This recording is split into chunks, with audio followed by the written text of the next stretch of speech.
नमस्कार मंडळी. तर आजचा ब्लॉग खूपच उशिरा येत आहे.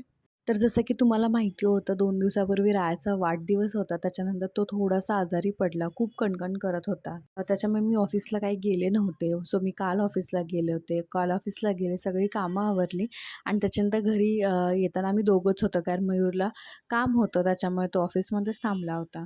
घरी आल्यानंतर मी पहिला स्वयंपाक करायला घेतला आणि हा जो ट्रायपॉड आहे तो माझ्याकडे खूप दिवसापासून आहे. पण ह्याला हे ब्लूटूथवालं बटन त्यांनी व्हिडिओ ऑन ऑफ करू शकतो हे मला काल कळालं. म्हणजे मी ते फोटोसाठी वापरलं होतं, पण नाही का व्हिडिओसाठी कधी वापरलंच नाही. ते मला काल कळालं. आणि काय आहे ना, मुलं आजारी असेल ना, तर घरात कसलंच मन लागत नाही. आणि माझ्या बाबतीत बोलायचं झालं तर मी खूप हायपर होते. म्हणजे म्हणजे छोट्या-छोट्या गोष्टीला पण मी खूप जास्त रिॲक्ट करते असं म्हटलं तरी काही हरकत नाही.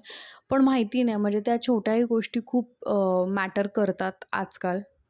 पण मला खरं सांगू का माझ्या आईचं, माझ्या सासूबाईंचं मला ह्या बाबतीत खूप कौतुक वाटतं.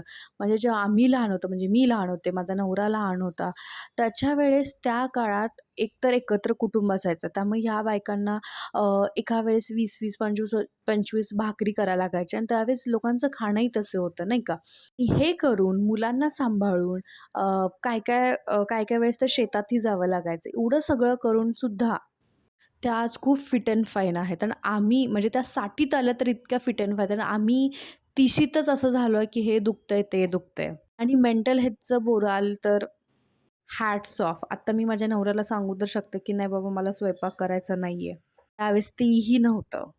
सो खरंच त्यावेळच्या बायका खूप ग्रेट होत्या.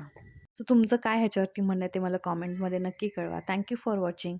बाय.